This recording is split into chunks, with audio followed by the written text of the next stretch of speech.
મારું નામ મૈત્રી છે. હું એસી વાળા રૂમમાં સૂતી હતી અને સાસુ કાળઝાળ ગરમીમાં ઘરના આંગણામાં કચરો વાળી રહ્યા હતા. એટલામાં જ અચાનક નણંદ આવી ગઈ અને માને આ હાલતમાં જોઈને તેનું દિલ ધ્રુજી ઉઠ્યું. તેણે ભાઈને મારી ફરિયાદ કરી તો પતિએ મને લડવાને બદલે માને જ ઘરમાંથી કાઢી મૂક્યા. નણંદ તેમને પોતાની સાથે લઈ ગઈ. હું બહુ ખુશ હતી કે પતિએ માને ઘરમાંથી કાઢી મૂક્યા છે. હવે અહીં મારું રાજ ચાલશે. પરંતુ એક દિવસ સાસુનું કબાટ ખોલ્યું તો ત્યાંથી કેટલીક જૂની તસવીરો મળી. તેમને જોઈને મારું દિલ ફાટવા લાગ્યું, કારણ કે મારો પતિ તો લાખો રૂપિયા કમાતો હતો. ઘર પણ તેનું કોઈ મહેલથી કમ નહોતું. નણંદોના લગ્ન થઈ ગયા હતા. બસ એક સાસુ હતા જે એક પગે અપંગ હતા. તે અવારનવાર મને નાની નાની વાતો પર ટોક્યા કરતા હતા. હું જે ભૂલ કરતી તે મને બહુ પ્રેમથી સમજાવવાનો પ્રયત્ન કરતા, પરંતુ તેમના સમજાવવા અને ટોકવા પર મારા આખા શરીરમાં આગ લાગી જતી હતી. મારો શરૂઆતથી જ એવો સ્વપ્ન હતો કે હું એક પેશાદાર છોકરા સાથે લગ્ન કરું અને આખા ઘરમાં મારું જ રાજ હોય. પતિ પણ મારો ગુલામ હોય. બધું જ મારી વિચારસરણી મુજબ થયું હતું. પતિ પણ બહુ પ્રેમ કરવા વાળો હતો અને ધીમે ધીમે મારો ગુલામ બનતો જતો હતો. બસ એક સાસુ હતા જે હવે મારા ગળાનો કાંટો બની ગયા હતા. પરંતુ હું પણ કોઈનાથી કમ નહોતી. જ્યારે નણંદો આવતી તો હું દોડી દોડીને ઘરના કામ કરતી. રસોઈ પણ બહુ સ્વાદિષ્ટ બનાવતી. એક દિવસ નણંદે મારા વખાણ કરતા કહ્યું, વાહ ભાભી, તમે તો મારા ઘરને સ્વર્ગ બનાવી દીધું છે. સાસુએ પણ કહ્યું, હા દીકરી, ખરેખર મારી વહુ તો મારા માટે એક દેવદૂત છે. તેમના શબ્દો સાંભળીને મેં ચાનો કપ તેમની તરફ લંબાવ્યો, પણ મારા દિલમાં ખંજર ભોકાયું હોય એવું લાગ્યું. કાશ તેમને ખબર હોત કે હું કેટલી ચાલાક છું. તેમની સેવાના નામે એક રમત રમી રહી છું. રાત્રે જ્યારે પતિ રૂમમાં આવ્યો તો કહેવા લાગ્યો, તે મારી મા અને બહેનોનું દિલ જીતી લીધું છે. મેં બનાવટી શરમથી આંખો નમાવી દીધી અને કહ્યું, આ તો બધો તમારો ભ્રમ છે. બાકી હકીકત તો એ છે કે હું કંઈ જ નથી. પતિએ મારી હડપચી પકડીને કહ્યું, ના, તમારી જિંદગીની સૌથી મોટી કિસ્મત છે. આ સાંભળીને મેં મનમાં કહ્યું, હા, નસીબદાર તો છે, પણ માત્ર મારા માટે, કારણ કે આ ઘર હવે મારું છે અને એક દિવસ બધું જ મારા કબજામાં હશે. થોડા દિવસ પછી એક એવો મોકો આવ્યો જ્યારે સાસુને શરદી થઈ ગઈ. તે પલંગ પર સૂતા હતા અને વારંવાર ખાંસતા હતા.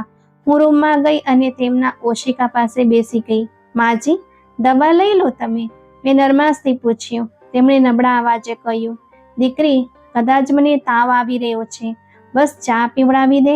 મેં નોકરોને આવાજ આપ્યો અને કહ્યું, મા માટે ચા લઈ આવો અને જોજે આદુ પણ નાખજે. સાસુએ મારો હાથ પકડીને કહ્યું, દીકરી, ભગવાન તને ખુશ રાખે. ત્યાં તો મારું દુઃખ વહેંચી લીધું. મેં બનાવટી સ્મિત સાથે કહ્યું, માજી, તમારા આશીર્વાદથી જ તો મારું ઘર વસે છે. પરંતુ અંદર જ અંદર હું વિચારી રહી હતી કે આ તો હજી શરૂઆત છે. હજી તો મેં અસલી રમત શરૂ પણ નથી કરી. સાસુની સારવાર પાછળ દિન પ્રતિદિન વધુ પૈસા ખર્ચાવા લાગ્યા તો મારો દિલ ભારે થવા લાગ્યો. પતિ અવારનવાર મોડી રાત્રે ઓફિસથી થાકેલો પાકેલો આવતો અને સાસુની દવાઓના ખર્ચનો ઉલ્લેખ કરતો. તે હસીને કહેતો કે ભગવાનનો આભાર છે કે બધું સહન થઈ રહ્યું છે. મારું મન મારા દિલ પર આ વાત ખૂંચવા લાગી કે આટલી દોલત હોવા છતાં ઘરનો મોટો હિસ્સો સાસુની બીમારી પાછળ વેડફાઈ રહ્યો છે. મેં વિચારી લીધું કે હવે કંઈક એવું કરવું પડશે જેથી આ ખર્ચ પણ ઓછો થાય અને ઘરમાં મારો પ્રભાવ પણ વધે. એક રાત્રે મેં પતિને કહ્યું, તમે કેટલા થાકેલા લાગો છો. વડી ઘરના આટલા બધા નોકરો પણ છે. દરેક સમય પૈસાનો બગાડ થાય છે. કેમ ના આપણે થોડું સાદગીથી રહીએ. તે આશ્ચર્યચકિત થઈને બોલ્યો, પણ આ બધું તો માની સગવડ માટે રાખ્યું છે. મેં બનાવટી શરમમાં નરમાશથી કહ્યું, માને આરામની જરૂર છે, પણ આ નોકરો પાછળ કેટલો ખર્ચ થાય છે. તમારે તો દર મહિને લાખોનો બોજ ઉઠાવવો પડે છે. કેમ ના આપણે થોડું ઓછું કરી દઈએ. હું પોતે બધું સંભાળી લઈશ.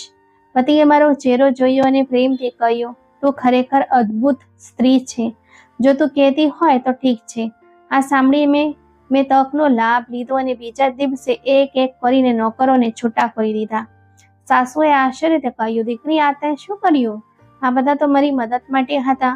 મેં હસીને જવાબ આપ્યો, માજી, હવે તમારે આરામ કરવો જોઈએ, હું બધું સંભાળી લઈશ. પરંતુ હકીકતમાં બીજા જ દિવસથી મેં ઘરનો બધો બોજ તેમના પર નાખી દીધો. વહેલી સવારે જ હું તેમને આવાજ આપતી, માજી, વાસણ ધોવાઈ ગયા, જરા ઉતાવળ કરો. તે લાકડીના સહારે લંગડાતા લંગડાતા રસોડામાં જતી અને વાસણ ધોતી. ક્યારેક તે પડી જતી તો હું કહેતી, ધ્યાન કેમ નથી રાખતા? આ બધા કામ તો તમને આવડે જ છે. એક દિવસ બપોરે હું સોફા પર બેસીને મેગઝીન વાંચી રહી હતી અને સાસુ કચરો વાળી રહ્યા હતા. તેમના કપાળ પર પરસેવો હતો, શ્વાસ ફૂલી રહ્યો હતો, પરંતુ મેં આંખ ઊંચી કરીને જોયું પણ નહીં. બસ એટલું જ કહ્યું, જરા ખૂણા સરખી રીતે સાફ કરજો, ત્યાં ધૂળ રહી ગઈ છે. સાંજે જ્યારે પતિ ઘરે આવ્યો તો મેં બનાવટી થાક બતાવતા કહ્યું, આખો દિવસ હું એકલી કામ કરતી રહી છું, હવે તો કમરમાં દુખાવો થઈ રહ્યો છે. પતિએ તરત જ કહ્યું, જાનું, તું આટલી મહેનત ન કરતી કર. મેં માથું નમાવીને જવાબ આપ્યો, શું કરું, હવે નોકર નથી એટલે ઘરના બધા કામ મારે જ કરવા પડે છે. આ સાંભળીને તે નરમ પડી ગયો અને બોલ્યો, મારી બહેનોને ફરિયાદ હતી કે તું માને હેરાન કરીશ, પણ તે તો પોતાની જાતને કુરબાન કરી દીધી. આ શબ્દોએ મને અંદરથી વધુ રાજી કરી દીધી.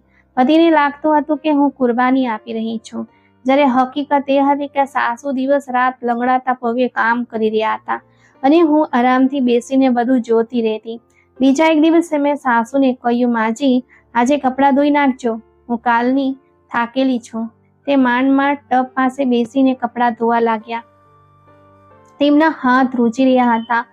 પાણીના છાંટા તેમના કપડા પર પડ્યા, પણ મેં બેદરકારીથી કહ્યું, ધ્યાનથી, આ જોડ નવો છે, બગડી ના જાય. રાત્રે તે દર્દથી કણસતા રહ્યા. તેમના પગનો દુખાવો વધી ગયો હતો. મેં પતિને કહ્યું, માની તબિયત થોડી ખરાબ છે. તેણે પૂછ્યું, શું ડોક્ટરને બતાવ્યું? મેં તરત જ કહ્યું, હા જી, દવા પણ આપી દીધી છે, હવે જોઈએ કેવું રહે છે. જો કે મેં કોઈ દવા અપાવી નહોતી. ઘરમાં ધીમે ધીમે સાસુનું અસ્તિત્વ એક નોકર કરતાં પણ ક્ષુલ્લક થઈ ગયું. તે સવારથી સાંજ સુધી કામ કરતા અને હું સાંજે પતિ સામે મારી કુરબાનીઓ ગણાવવાનું શરૂ કરી દેતી. આખો દિવસ મેં કામ કર્યું, ક્યારેક કચરો તો ક્યારેક વાસણ. હું બનાવટી થાક બતાવતા કહેતી.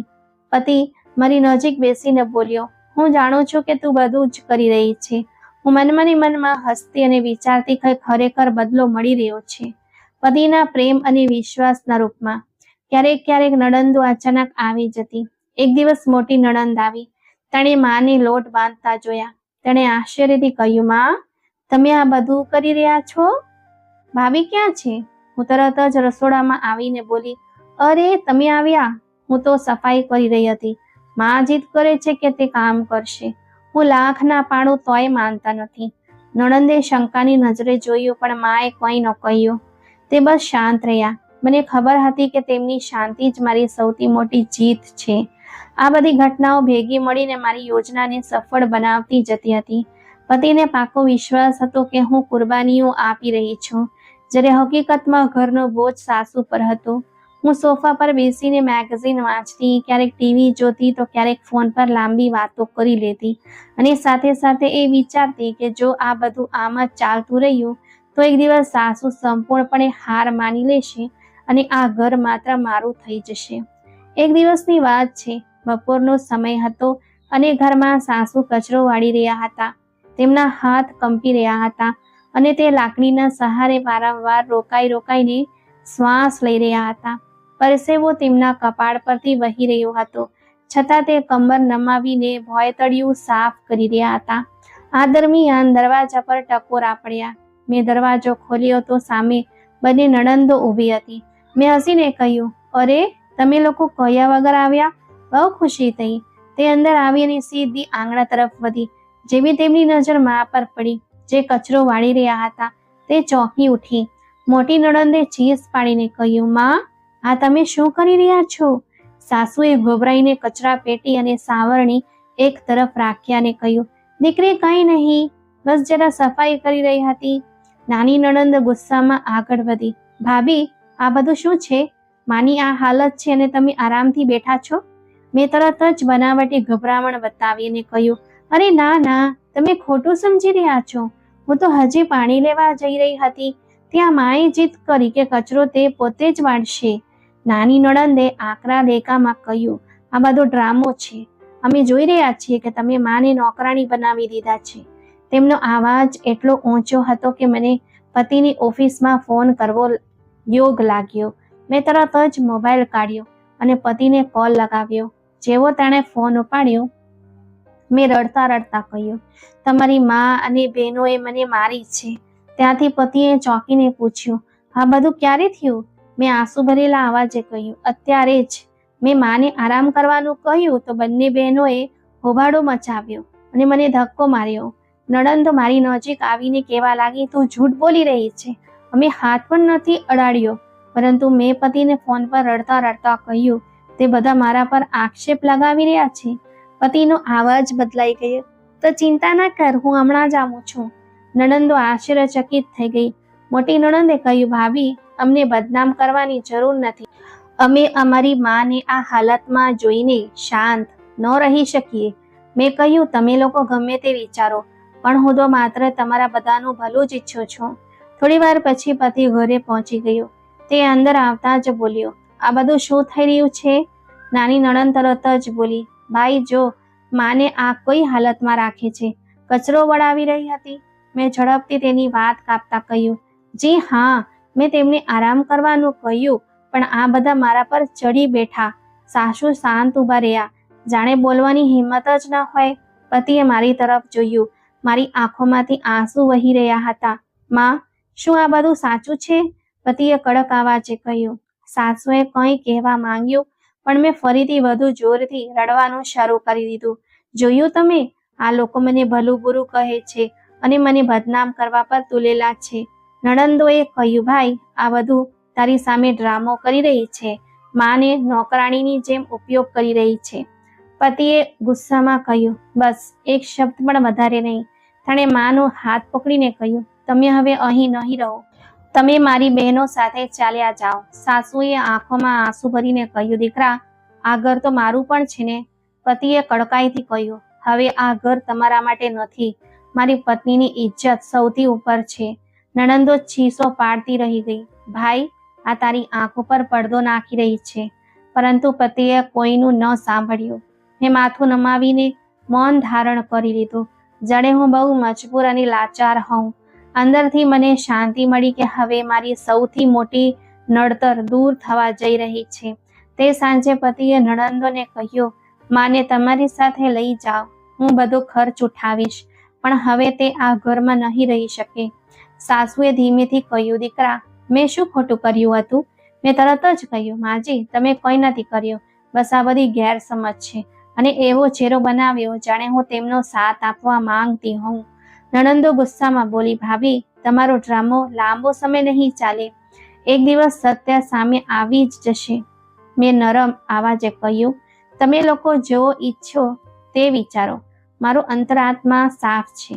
પતિએ કડકાઈથી કહ્યું, બસ હવે આ બાબતે વધુ કોઈ વાત નહીં થાય. ત્યારબાદ માં પોતાના રૂમમાંથી થોડા કપડાં લઈને બહેનો સાથે ચાલ્યા ગયા. જતી વખતે તેમણે એકવાર મારી તરફ જોયું. તેમની આંખોમાં ફરિયાદ અને લાચારી હતી, પણ જીભ શાંત રહી.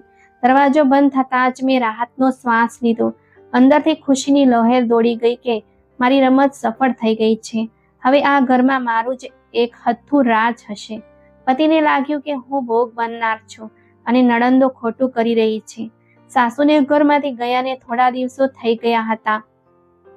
હવે દર અઠવાડિયે તે આવીને દરવાજા પર ઊભા રહેતા. તેમના હાથમાં એક નાની થેલી હતી, જેમાં જૂની ફાઇલો અને દવાની ચિઠ્ઠીઓ રહેતી. તે દરવાજો ખખડાવતા અને ધીમા અવાજે કહેતા, દીકરી, દવાના પૈસા આપી દે. હું બારીના પડદા પાછળથી ડોક્યું કરીને જોતી અને મનમાં ને મનમાં હસતી. પછી ધીમેથી દરવાજો બંધ કરી દેતી. એક દિવસ નણંદ પણ તેમની સાથે આવી. નાની નણંદે જોરથી આવાજ દીધો, ભાભી, દરવાજા ખોલો, અમે પૈસા લેવા આવ્યા છીએ. મેં જવાબ આપ્યો, મારી પાસે અત્યારે કોઈ નથી, પતિ સાથે વાત કરો. તે ગુસ્સાથી બોલી, ભાભી, આ બધું તમારા કારણે થયું છે. મેં હસતા હસતા કહ્યું, મારા પર આક્ષેપ મૂકવો બહુ સહેલો છે, પરંતુ હકીકત એ છે કે તમે લોકો જ તમારી માને લઈ ગયા છો. હવે જવાબદારી પણ તમારી જ છે. દરવાજો બંધ કરીને હું અંદર આવી ગઈ. સાસુનો આવાજ હજી પણ બહારથી આવી રહ્યો હતો. દીકરી, ભગવાન માટે મારો દીકરો જ મારું બધું જ છે. મારી દવાના પૈસા આપી દે. મેં ટીવીનો અવાજ મોટો કરી દીધો અને ફિલ્મ જોવા લાગી. પતિ ઘરે આવ્યો એટલે મેં તરત જ કહ્યું, તમારી બહેનો ફરી આવી હતી. મારા પર આક્ષેપો લગાવી રહી હતી. તે બોલ્યો, તું તેમની વાતોને દિલ પર ન લે. મને ખબર છે કે તું એ બધા કરતાં વધુ સારી છે. આ સાંભળીને મને વધુ શાંતિ મળી કે પતિ સંપૂર્ણપણે મારા કાબૂમાં છે. હવે મારી જિંદગીની દિનચર્યા સાવ બદલાઈ ગઈ હતી. સવારે મોઢેથી ઉઠતી, આંખોમાં આંજણ લગાવીને અરીસા સામે લાંબો સમય વિતાવતી. નાસ્તો હું નોકરાણી પાસે બનાવડાવતી અને પોતે આરામથી મેગઝીન વાંચતી. બપોરે હું અને મારી બહેનપણીઓ શોપિંગ માટે નીકળી જતી. મોંઘા કપડાં અને દાગીના ખરીદીને લાવતી. દર વખતે હું મનમાં વિચારતી કે હવે હું આ ઘરની અસલી રાણી છું. સાસુની હાલત દિન પ્રતિદિન ખરાબ થઈ રહેતી. તે દર અઠવાડિયે આવીને દીકરાને મળવાનો પ્રયત્ન કરતા, પણ હું દરવાજા પર જ રોકી દેતી. એક દિવસ તે કહેવા લાગ્યા, દીકરી, બસ એક વાર દીકરા સાથે મેળવી દે. તે કડકાઈથી કહ્યું, તે વ્યસ્ત છે, તમને સમય નહીં આપી શકે.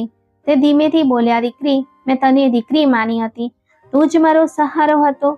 તેમની આંખોમાંથી આંસુ પડવા લાગ્યા. મેં દરવાજો બંધ કરતા કહ્યું, હવે તમારો સહારો તમારી દીકરીઓ છે. મેં પતિને જણાવ્યું કે માને તો હવે દીકરીઓ જ ભડકાવી રહી છે. તે મારા પર આક્ષેપ લગાવે છે કે હું તમને તેમનાથી દૂર કરી રહી છું. પતિએ હાથ હલાવીને કહ્યું, હું જાણું છું કે અસલમાં વાંક મારી બહેનોનો જ છે. માં તેમના ભ્રમમાં આવી ગયા છે. એ દિવસોમાં મારી બહેનપણીઓ અવારનવાર ઘરે આવી જતી. અમે હસી મજાક કરતી, ફિલ્મો જોતી અને બહાર જમવા નીકળી જતી. એક દિવસ એક સહેલીએ કહ્યું, તું તો બહુ નસીબદાર છે. પતિ પણ તારો દીવાનો છે અને સાસુને પણ તે કાબૂમાં રાખ્યા છે. મેં હસીને જવાબ આપ્યો, આ બધું નસીબ છે, પણ અંદરથી મને મારી ચાલાકી પર ગર્વ હતો. એક રાત્રે હું ફિલ્મ જોઈ રહી હતી. પતિ મોડો આવ્યો. મેં કહ્યું, આજે આટલું મોડું? તેણે બસ એટલું જ કહ્યું, ઓફિસનું કામ હતું. મેં બહુ ધ્યાન ન આપ્યું, પણ તેના વર્તનમાં હળવો બદલાવ અનુભવાયો. તે શાંત રહેવા લાગ્યો હતો. મેં વિચાર્યું કે આ સમયની વાત છે, પરંતુ એ ક્ષણ હતી જ્યાં કિસ્મત શાંતિથી પોતાની રમત શરૂ કરી ચૂકી હતી. રાતનો સમય હતો. હું હંમેશાની જેમ સોફા પર આડી પડીને ફિલ્મ જોઈ રહી હતી. પતિ બહાર ગયેલો હતો અને ઘર પર માત્ર હું અને નોકરાણી જ હતા. ઘરમાં એસી ચાલી રહ્યું હતું. મેં હાથમાં જ્યુસનો ગ્લાસ પકડેલો હતો કે અચાનક પેટમાં એક અસહ્ય ચૂક આવી. એવું લાગ્યું જાણે કોઈએ અંદર પંજો નાખીને આંતરા મરોડી નાખ્યા હોય. મેં ઝાટકા સાથે પડખું ફેરવ્યું. ગ્લાસ હાથમાંથી છૂટીને ગલીચા પર પડી ગયો. મારી ચીસ નીકળી ગઈ. મેં ગભરાઈને નોકરાણીને આવાજ આપ્યો, રમા, રમા, જલ્દી આવ. પરંતુ કોઈ જવાબ ના આવ્યો. મારો દુખાવો ક્ષણે ક્ષણે વધી રહ્યો હતો. હું માંડ માંડ બેઠી થઈ અને પરસેવે રેબઝેબ થઈ ગઈ. દિલ થયું કે પલંગ પર પડી જાઉં, પણ ડરના માર્યા રસોડા તરફ વધી, કારણ કે મને લાગ્યું કે કદાચ નોકરાણી ત્યાં હોય. જેવી રસોડા નજીક પહોંચી કે અંદરથી ધીમા ગડગડાટનો આવાજ આવ્યો. મારા કદમ એકદમ રોકાઈ ગયા. મેં કાન લગાવીને સાંભળ્યું તો નોકરાણી ફોન પર વાત કરી રહી હતી. તેના આવાજમાં એક વિચિત્ર ખુશી ઝલકતી હતી. જી સાહેબજી, બધું પ્લાન મુજબ જ થઈ રહ્યું છે. મારું દિલ ધ્રુજી ઉઠ્યું. મેં દબે પગે આગળ વધીને દરવાજાના ખૂણામાંથી જોયું. રમા હસી રહી હતી અને તેની આંખોમાં એક લૂંચાઈ હતી. તેણે કહ્યું, જી હા, આજે તો માલકીનની હાલત જોવા જેવી હતી. પેટ પકડીને બેવડ વળી ગઈ હતી. મારું શ્વાસ અટકી ગયું. પરસેવો વધુ વહેવા લાગ્યો. મેં દિવાલ પકડીને પોતાને સંભાળી. મગજમાં તોફાન મચી ગયું. આ સાહેબજી કોણ છે? શું તે ખરેખર મારો પતિ છે? એ જ ક્ષણે રમાએ ફોન પર કહ્યું, જી જી જી, ચિંતા ના કરો. જ્યુસમાં એ જ વસ્તુ નાખી દીધી હતી. હવે ધીમે ધીમે અસર બતાવશે. મારા કાનોમાં જાણે આગ લાગી ગઈ. મારું મગજ ઘૂમી ગયું. હું દિવાલને અડીને ઊભી રહી ગઈ જેથી તે મને જોઈ ન શકે. મેં મનમાં ને મનમાં કહ્યું, તો આ બધું પહેલેથી નક્કી થયેલી રમત છે? આ દુખાવો કોઈ બીમારીનું પરિણામ નથી, પરંતુ કોઈ ઝેર કે જડીબુટ્ટીની અસર છે. રમાએ ફોન બંધ કર્યો અને હસતા હસતા ચૂલા પર વાસણ મૂક્યું. હું તરત જ ધબે પગે પાછી મારા રૂમ તરફ ગઈ અને પલંગ પર બેસી ગઈ. દુખાવો હજી પણ વધતો જતો હતો, પરંતુ મારા મગજમાં રમાના શબ્દો ગુંજી રહ્યા હતા. અભિનંદનો સાહેબજી, બધું પ્લાન મુજબ જ થઈ રહ્યું છે. મેં મોબાઈલ ઉઠાવીને પતિને કોલ લગાવ્યો, પણ તેનો ફોન બંધ હતો. મારો શંકા વધુ દૃઢ થઈ ગયું. દિલ કહેવા લાગ્યું કે તે પોતે જ આ રમતનો માસ્ટર માઇન્ડ છે, પરંતુ પછી મગજે બહાનું કાઢ્યું કે ના, એવું હોઈ જ ન શકે. તે તો મને બહુ પ્રેમ કરે છે. આ જ ભારે મથામણમાં આખી રાત વીતી ગઈ. બીજી સવારે પતિ ઘરે પાછો ફર્યો. મેં થાકેલા આવાજે કહ્યું, રાત્રે તારો નંબર કેમ બંધ હતો? તે બોલ્યો, ઓફિસમાં મીટિંગ હતી, બેટરી પતી ગઈ હતી. મેં તેને બહુ બારીકાઈથી જોયો. તેના ચહેરો એકદમ ગંભીર હતો, પરંતુ મારા દિલમાં એક ભ્રમ બેસી ગયો કે કદાચ તે જૂઠું બોલી રહ્યો છે. આ દરમિયાન નોકરાણી ચા લઈને આવી. તેણે હસીને કહ્યું, માલકીન સાહેબા, આજે તબિયત કેવી છે? મેં કડક અવાજે જવાબ આપ્યો, ઠીક છું, તારે શું? તે શાંતિથી રૂમની બહાર નીકળી ગઈ. પતિએ કહ્યું, આ બિચારી તારી કેટલી સેવા કરે છે, તને હર વખત આના પર શંકા કેમ કરે છે? મેં માથું નમાવી દીધું અને કંઈ ન કહ્યું. મનમાં વિચાર્યું, આ નોકરાણી કેટલી સરસ એક્ટિંગ કરી રહી છે. આવનારા થોડા દિવસોમાં મારો દુખાવો વારંવાર ઉપડવા લાગ્યો, ક્યારેક જમ્યા પછી તો ક્યારેક રાત્રે. મેં પતિને કહ્યું, મને ડોક્ટર પાસે લઈ ચાલ. તેણે બેદરકારીથી જવાબ આપ્યો, આ બધું સામાન્ય છે, કાલે જઈશું. પરંતુ હું જાણતી હતી કે આ સામાન્ય નથી, આ કંઈક બીજું જ હતું. મેં બીજા દિવસે નક્કી કર્યું કે છુપાઈને આ લોકોની વાતચીત સાંભળીશ. સાંજે જ્યારે પતિ ઘરે આવ્યો તો મેં નોકરાણી પર નજર નાખી. રાત્રિના ભોજન પછી જ્યારે બધા પોતપોતાના રૂમમાં ચાલ્યા ગયા, ત્યારે હું ધબે પગે રસોડા પાસે ગઈ. ત્યાં પતિ અને નોકરાણી ધીમા અવાજે વાતો કરી રહ્યા હતા. પતિ કહી રહ્યો હતો, યાદ રાખજે, બહુ ઉતાવળ ન કરતી, ધીમે ધીમે અસર થવી જોઈએ.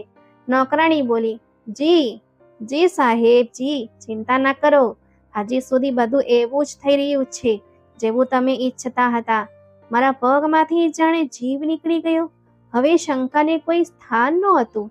આ બધી એક રમત હતી અને આ રમતનો માલિક મારો પોતાનો પતિ હતો.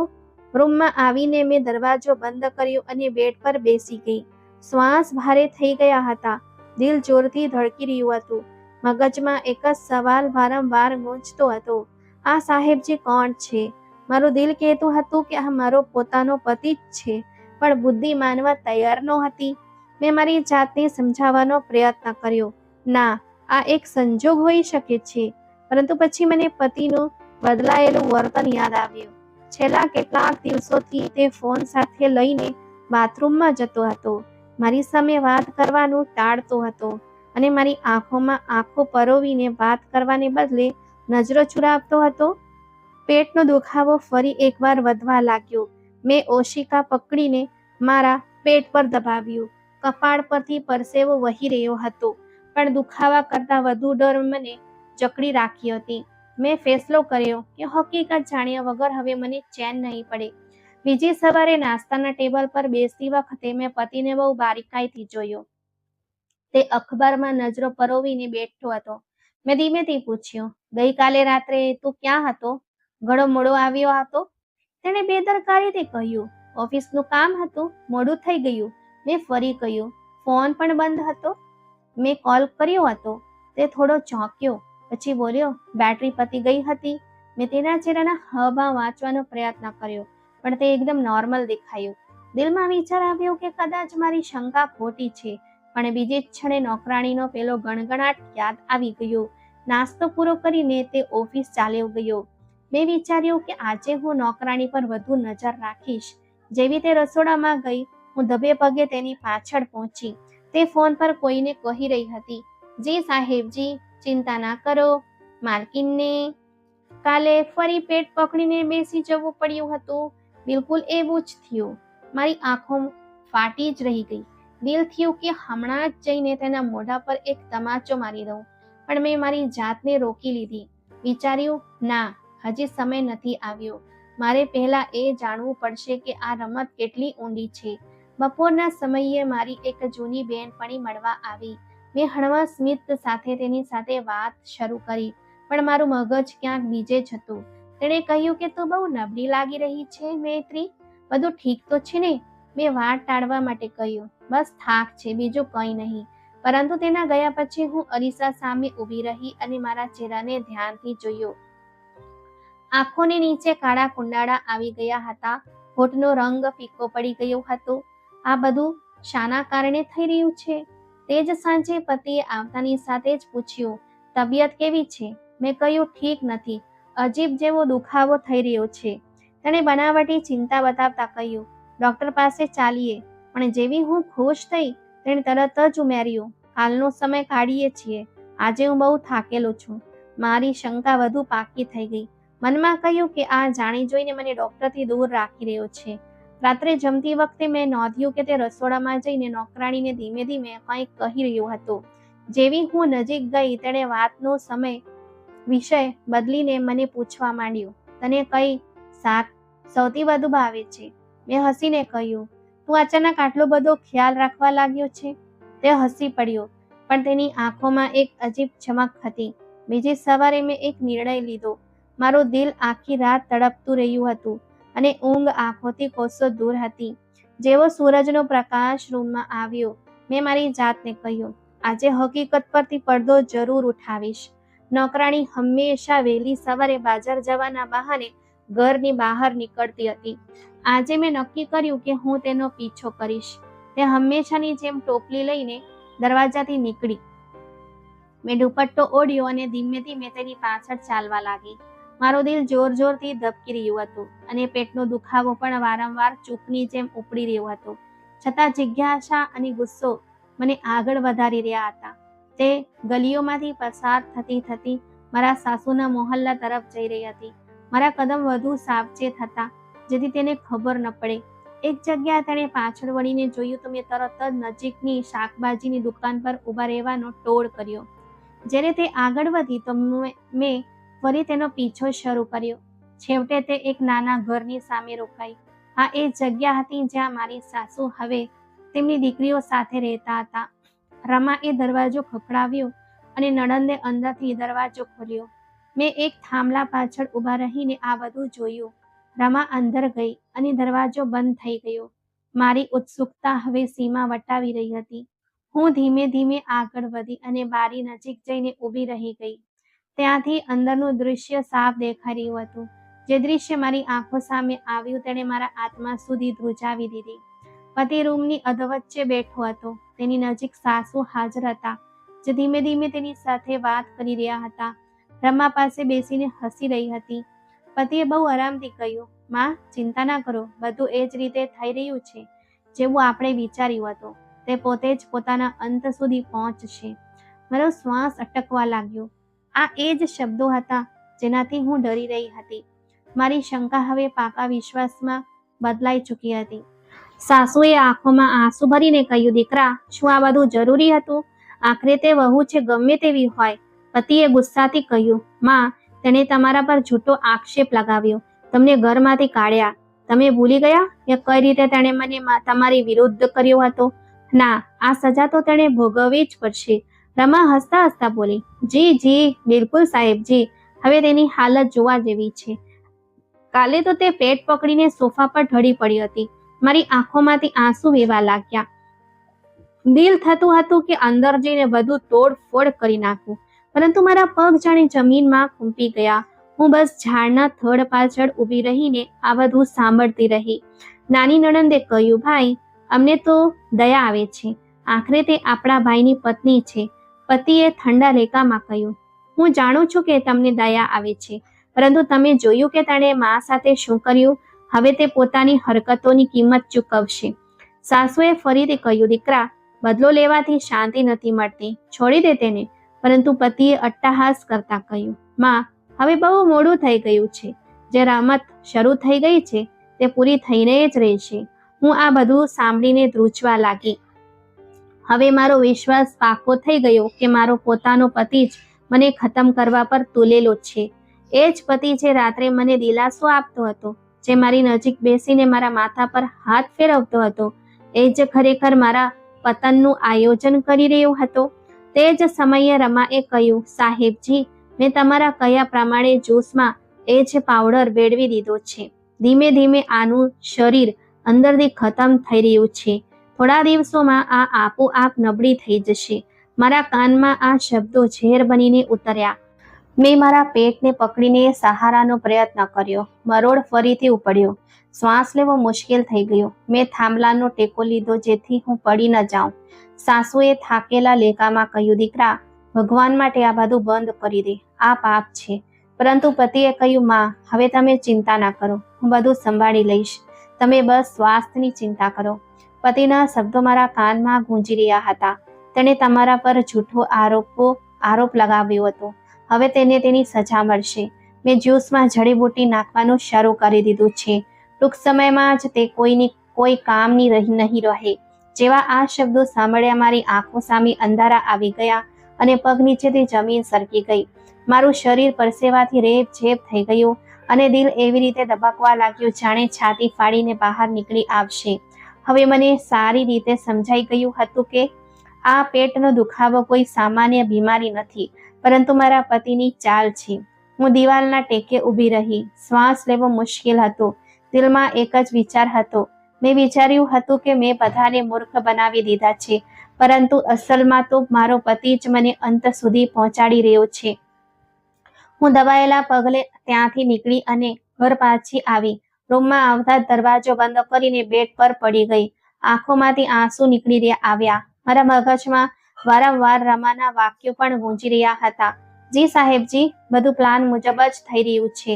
હવે બધું સાફ થઈ ચૂક્યું હતું. રાત્રે પતિ ઘરે આવ્યો. તેણે મને નબળી અને દર્દથી ભરેલા ચહેરા સાથે જોઈ તો કૃત્રિમ ચિંતા સાથે પૂછ્યું, તબિયત ખરાબ લાગે છે? મેં કહ્યું, હા, અજીબ જેવો દુખાવો થઈ રહ્યો છે. તે ખુરશી પર બેસીને બોલ્યો, ચિંતા ના કર, બધું ઠીક થઈ જશે. તું બસ આરામ કર. તેની આંખોમાં એ જ અજીબ ચમક હતી જેને હું અત્યાર સુધી નજરઅંદાજ કરતી રહી હતી. મેં હિંમત કરીને કહ્યું, શું તું મારાથી કંઈક છુપાવી રહ્યો છે? તે ચોંક્યો. પછી હસીને બોલ્યો, પાગલ થઈ ગઈ છે કે શું? હું કેમ છુપાવીશ? મેં તેના ચહેરાને ધ્યાનથી જોયું. તેના સ્મિત પાછળ એક કડવું રહસ્ય છુપાયેલું હતું. બીજા દિવસે મેં નક્કી કર્યું કે કોઈ બહાને જ્યુસને પીવાને બદલે બહાર મોકલીને ટેસ્ટ કરાવું. જ્યારે રમાએ સવારે જ્યુસ આપ્યું તો મેં કહ્યું, આ જ્યુસ જરા રસોડામાં મૂકી દે, હું પછી પી લઈશ. જેવી તે કિચનમાં ગઈ, મેં થોડું જ્યુસ એક બોટલમાં લીધું અને દુપટ્ટામાં છુપાવી દીધું. તે જ દિવસે હું બજાર ગઈ અને એક જૂના પરિચિત હકીમ પાસે પહોંચી. મેં બોટલ તેમને સોંપી અને કહ્યું, જરા જણાવો, આ જ્યુસ કેવું છે? તેઓ ચોંકીને બોલ્યા, કેમ, શું સમસ્યા છે? મેં કહ્યું, બસ શંકા છે, જોવા માંગુ છું. તેમણે જ્યુસનો સ્વાદ ચાખ્યો અને થોડી વાર પછી બોલ્યા, આમાં એક ખાસ જડીબુટ્ટી નાખવામાં આવી છે જે ધીમે ધીમે શરીરના અંદરના અંગોને નબળા પાડી દે છે. આ દવા ઈલાજ માટે નહીં, પરંતુ સજા આપવા માટે વપરાય છે. મારું દિલ જાણે છાતીમાં ધડકતું બંધ થઈ ગયું. મેં ભયભીત લેકામાં કહ્યું, શું આનો કોઈ ઈલાજ છે? તે બોલ્યા, છે તો ખરો, પણ સમય બહુ ઓછો છે. જો સતત આ જ્યુસ પીતી રહી તો થોડા મહિનામાં હાલત બગડી શકે છે. મેં આભાર માન્યો અને ત્યાંથી નીકળી ગઈ. રસ્તામાં દરેક ઢગલું મને ભારે લાગી રહ્યું હતું. હવે હું જાણી ચૂકી હતી કે મારો પોતાનો પતિ જ મને ખતમ કરવા પાછળ પડ્યો છે. ઘરે આવીને મેં રમાને બોલાવીને કહ્યું, ગઈકાલે જ્યુસ તે બનાવ્યું હતું? તે ચોંકી પછી બોલી, જી માલકીન, હંમેશા તો હું જ બનાવું છું. મેં કડક લેકમાં કહ્યું, યાદ રાખજે, હવે તે જ્યુસમાં કંઈ નાખતી નહીં. તે તરત જ બોલી, મેં તો ક્યારેય કંઈ નથી નાખ્યું. મેં તેની આંખોમાં જોતા કહ્યું, જૂઠું બોલવાની જરૂર નથી, મને બધી ખબર પડી ગઈ છે. તે થોડી ક્ષણો માટે શાંત રહી, પછી નજરો ઝુકાવી દીધી. મને તેની આ ખામોશી સત્ય લાગવા માંડી. રાત્રે પતિ મારી પાસે આવ્યો. તેણે કહ્યું, તબિયત કેવી છે? મેં જવાબ આપ્યો, સારું છે. તે બોલ્યો, કાલથી તારા માટે અલગથી ખાસ ખોરાક બનાવડાવીશ જેથી તું જલ્દી ઠીક થઈ જાય. હા, ઠીક તો ચોક્કસ થઈ જઈશ, પરંતુ તારા યોજના મુજબ નહીં. બીજા દિવસે મેં પોતે જ જ્યુસ બનાવવાનું શરૂ કરી દીધું. રમાએ આશ્ચર્યથી કહ્યું, માલકીન, તમે કેમ તકલીફ લઈ રહ્યા છો? મેં કહ્યું, મારે બધું જાતે જ જોવું છે. તે કંઈ કહેવા માંગતી હતી, પરંતુ મેં તેને કિચનમાંથી બહાર મોકલી દીધી. હવે મેં મારી રીતે ઈલાજ શરૂ કર્યો. હકીમે જે નુસ્ખો બતાવ્યો હતો તે મેં ગુપ્ત રીતે લેવાનું શરૂ કર્યું. સાથે જ મેં વિચાર્યું કે પતિને કશું પણ જણાવ્યા વગર તેને બેનકાબ કરીશ. તે જ દરમિયાન એક ઘટના ઘટી. બપોરે પતિએ મને કહ્યું, આજે તે જ્યુસ નથી પીધું? મેં હસીને કહ્યું, પી લીધું હતું સવારે જ. તે ખુશ થઈ ગયો, પરંતુ મને ખાતરી હતી કે હવે તે શંકા કરશે, કારણ કે તેનો પ્લાન ધીમે ધીમે નિષ્ફળ થઈ રહ્યો હતો. સાંજે જ્યારે તે રમા સાથે વાત કરી રહ્યો હતો ત્યારે હું દબાયેલા પગલે નજીક ગઈ. તેણે ધીમા અવાજે કહ્યું, કાલની શું સ્થિતિ છે? રમાએ જવાબ આપ્યો, માલકીન ઠીક લાગતા હતા. તેણે ગુસ્સાથી કહ્યું, આવું કેવી રીતે થઈ શકે? મારું દિલ કંપી ગયું, પરંતુ સાથે જ એક અજીબ હિંમત પણ મળી. હવે સમય નજીક છે. ટૂંક સમયમાં જ હું એ બંનેને રંગે હાથ પકડી પાડીશ. સવારે હું સીધી ક્લિનિક પહોંચી તો રિસેપ્શન પર રહેલા છોકરાએ ફોર્મ આગળ વધાર્યું. હાથ ધ્રુજી રહ્યા હતા. પેન પડી ગઈ તો નર્સે હાથ પકડીને બેસાડી દીધી. બેડ પર સુવડાવીને બ્લડ પ્રેશર અને નાડી તપાસી. દુખાવો ક્યાં છે? મેં પેટ પર હાથ રાખીને કહ્યું, અહીં, જાણે અંદર કંઈક મરોડાઈ રહ્યું હોય. તેણે કહ્યું, ડોક્ટર આવી રહ્યા છે. થોડી મિનિટો પછી ડોક્ટર રૂમમાં દાખલ થયા. ચશ્માની પાછળથી નજર નાખીને બોલ્યા, હાલમાં આ ફૂડ પોઈઝનિંગ અસર લાગી રહી છે, પરંતુ અમારે લોહી અને યુરિનના ટેસ્ટ, અલ્ટ્રાસાઉન્ડ કરવું પડશે. મેં હળવા અવાજે કહ્યું, જે કરવું હોય તે કરી લો, બસ સત્ય જણાવી દેજો. લેબ ટેકનિશિયને 2 બોટલમાં લોહી લીધું અને 1 કપમાં સેમ્પલ લીધું. અલ્ટ્રાસાઉન્ડ રૂમમાં સ્ક્રીન પર કાળા સફેદ પડછાયા બનતા અને ભૂંસાતા રહ્યા. સોનોલોજિસ્ટે રિપોર્ટ હાથમાં આપતા કહ્યું, આંતરડામાં સોજાના ચિહ્નો છે. લીવરની કિનારીઓ થોડી સંવેદનશીલ દેખાય છે, પણ ચોક્કસ પરિણામ તો લેવા જ કહેશે. બહાર આવીને રિસેપ્શનિસ્ટે પેમેન્ટ માટે રાહ જોડાડી. મેં પર્સમાંથી કાર્ડ કાઢ્યું તો સ્કેનરે ફરીથી રીડ ન કર્યો. શું કેશ આપવા શક્ય છે?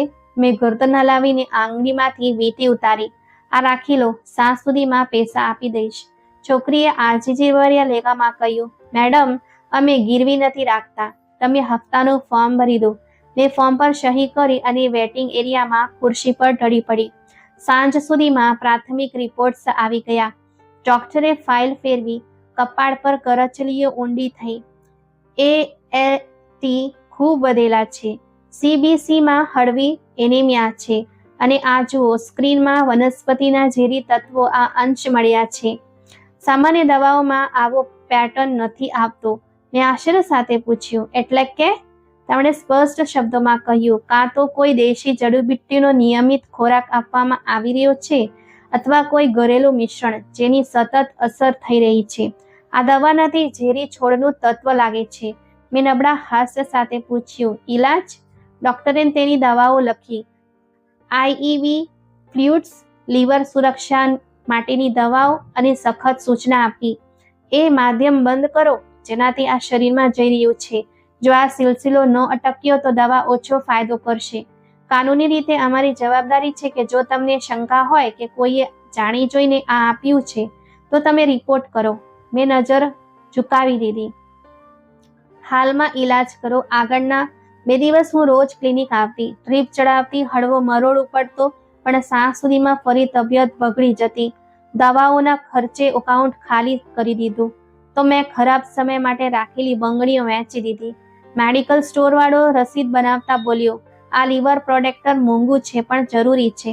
મેં કહ્યું, પેક કરી દો. ઘરે આવીને મેં જ્યુસનો ગ્લાસ જાતે બનાવ્યો. પછી કંઈક વિચારીને દોડી દીધો. પાણી, દલિયા અને બાફેલી શાકભાજી ડોક્ટરની સૂચના મુજબ લીધા. રમાએ કિચનમાં ડોક્યું કર્યું. તમારે કંઈ બનાવવું હોય તો કહી દો, મેં કડક લેખામાં કહ્યું. આજથી તું કિચનમાં નહીં આવે. તે ચૂપચાપ પાછી ફરી ગઈ. ત્રીજા દિવસે દુખાવો અસહ્ય થયો તો હું સીધી સરકારી હોસ્પિટલના ઇમરજન્સી વોર્ડમાં પહોંચી ગઈ. ભીડ, સ્ટ્રેચર, ધક્કા મૂકી, ટોકન લીધું. જુનિયર ડોક્ટરે કેસ શીટ બનાવી. શું કોઈ હોમિયોપેથિક કે હકીમી દવા ચાલી રહી હતી?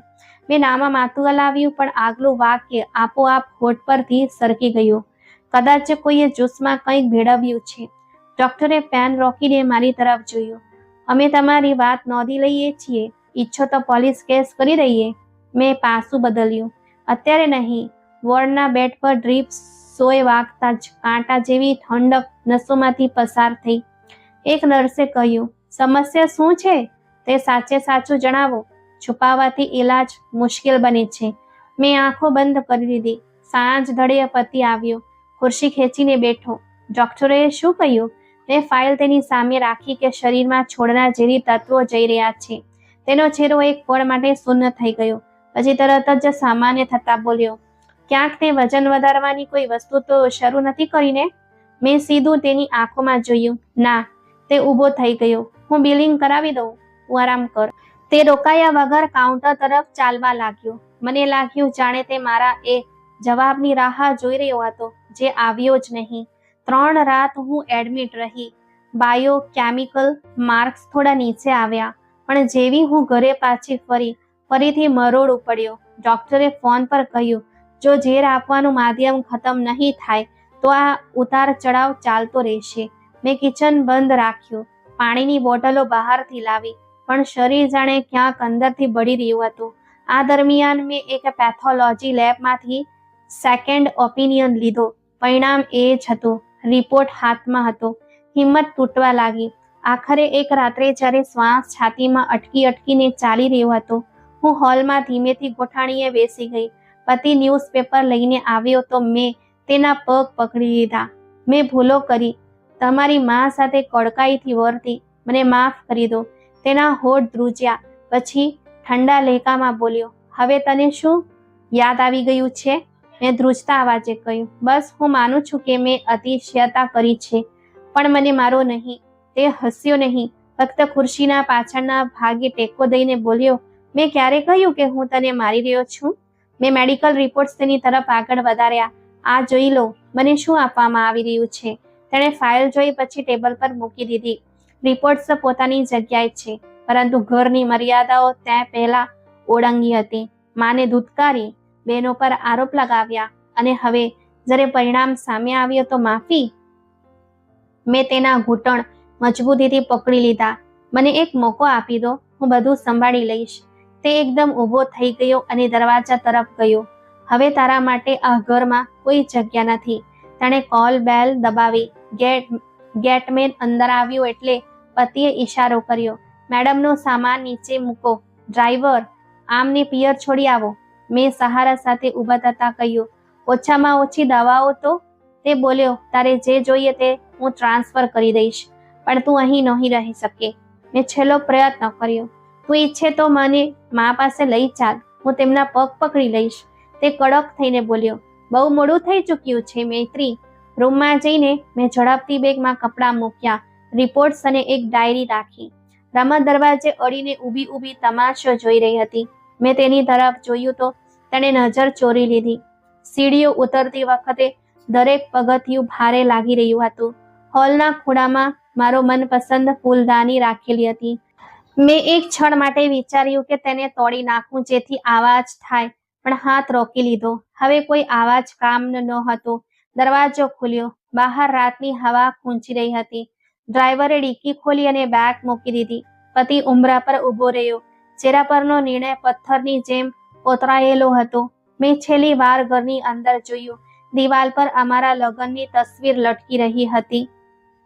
એક તરફ હું, બીજી તરફ તે, અને વચ્ચે સ્મિતની એ ક્ષણ જે હવે તૂટી ચૂકી હતી. મેં દુપટ્ટાનો છેડો મજબૂતીથી પકડ્યો અને સીડીઓથી નીચે ઉતરી ગઈ. ગાડીમાં બેઠા પછી દરવાજો બંધ થયો ત્યારે આવાજે એલાન કર્યું કે અંતની સફરનું પહેલું વિધિવત પગલું ભરાઈ ચૂક્યું છે. ગાડી રોકાવાના આવાજ સાથે જ મેં બારીમાંથી બહાર જોયું. મોહલ્લાની સાંકડી ગલીઓ અને એ પરિચિત મકાન મારી સામે હતા. ડ્રાઈવરે બેગ જમીન પર મૂકી દીધી અને કહ્યું, મેડમ, આગળ તમારે જાતે જવું પડશે. હું ધીમેથી ઉતરી ગઈ. મારું શરીર એટલું નબળું હતું કે બેગ ઘસડતા મારા પગ લથડવા લાગ્યા. ઘરના દરવાજે ટકોરો માર્યો તો થોડીવાર પછી માં એ પડદો હટાવીને જોયું. તેમની આંખોમાં આશ્ચર્ય અને નારાજગી હતી. અહીં કેમ આવી છે? માં એ ઠંડા લેકામાં પૂછ્યું. મેં રડતા કહ્યું, માં, મને આશરો આપી દો, હું બહુ બીમાર છું. તેમણે દરવાજો સહેજ ખોલીને કહ્યું, અમે તને ઘણી વખત સમજાવી હતી કે અહંકાર ન કર, પણ તે કોઈનું ન સાંભળ્યું. હવે અમે તારો બોજ નથી ઉઠાવી શકતા. પિતા પણ અંદરથી આવ્યા અને બોલ્યા, આમેય અમે જૂના દેવામાં ડૂબેલા છીએ. તારી હરકતોના કારણે સગા સંબંધીઓ પણ અમારાથી દૂર રહે છે. અહીંથી જા. દરવાજો મારા મોં પર બંધ થઈ ગયો. મેં બેગ દિવાલના ટેકે મૂકી દીધી અને ગલીના ખૂણા પર બેસી ગઈ. આસપાસના બાળકો રમી રહ્યા હતા. સ્ત્રીઓ ડોલમાં પાણી ભરી રહી હતી. પણ હું જમીન પર બેસીને વિચારતી રહી કે જેણે બીજાની જિંદગી બરબાદ કરી તેની પોતાની જિંદગી પણ બરબાદ થઈ જાય છે. સાંજ ઢળવા લાગી. હવા ઠંડી હતી પણ મારા શરીર પર જાણે આગ લાગી રહી હતી. મેં દુપટ્ટો ઓઢી લીધો અને માથું ઘૂંટણોમાં છુપાવી લીધું. અચાનક પગલાંનો અવાજ સંભળાયો. મેં ઉપર જોયું તો સામે મારા સાસુ અને પતિ ઊભા હતા. સાસુએ આગળ વધીને મારો હાથ પકડ્યો અને ધીમેથી કહ્યું, આણે પોતાની સજા ભોગવી લીધી છે. હવે આને માફ કરી દે. મારી આંખોમાંથી આંસુ વહેવા લાગ્યા. મેં હાથ જોડીને કહ્યું, માજી, મને માફ કરી દો.